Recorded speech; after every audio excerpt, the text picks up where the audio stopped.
So लगायत स्वागत छ तपाईलाई डिबग नेपाल च्यानलमा। आजको हाम्रो टपिक रहेको छ functional versus non functional requirements. So functional requirements भनेको के रहेछ भनेपछि any requirements which specify what the system should do त्यसलाई चाहिँ हामीले चाहिँ फंक्शनल रिक्वायरमेन्ट्स भन्छौं। फर एक्जाम्पल युजरले दिएको फिचर के छ त त्यसलाई चाहिँ हामीले चाहिँ फंक्शनल रिक्वायरमेन्ट्स भन्छौं।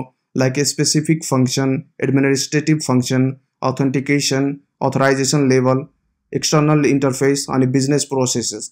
यो चाहिँ सब हाम्रो चाहिँ फंक्शनल रिक्वायरमेन्ट्स भयो।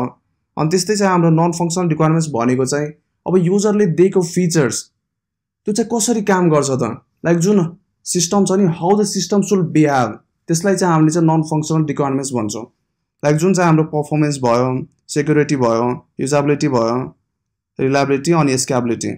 अनि स्केलेबिलिटी भनेको चाहिँ टाइम टु टाइम अपडेट आइरहेको हुन्छ नि त, त्यसलाई चाहिँ हामीले स्केलेबिलिटी भन्छौं। सो नन फंक्शनल रिक्वायरमेन्ट्स भनेको चाहिँ अब युजरले नदिएको रिक्वायरमेन्ट्स, लाइक युजरको एक्सपेक्टेसन यस्तो चाहिँ हुनै पर्छ, लाइक यस्तो त होला नि त्यस्तो भनेर चाहिँ त्यसलाई चाहिँ हामीले नन फंक्शनल रिक्वायरमेन्ट्स भन्छौं। सो सिम्पली बुझ्नु पर्दा चाहिँ फंक्शनल रिक्वायरमेन्ट्स भनेको चाहिँ प्रोडक्टको फिचर्स अनि नन फंक्शनल रिक्वायरमेन्ट्स भनेको चाहिँ प्रोडक्ट फिचरको क्वालिटी।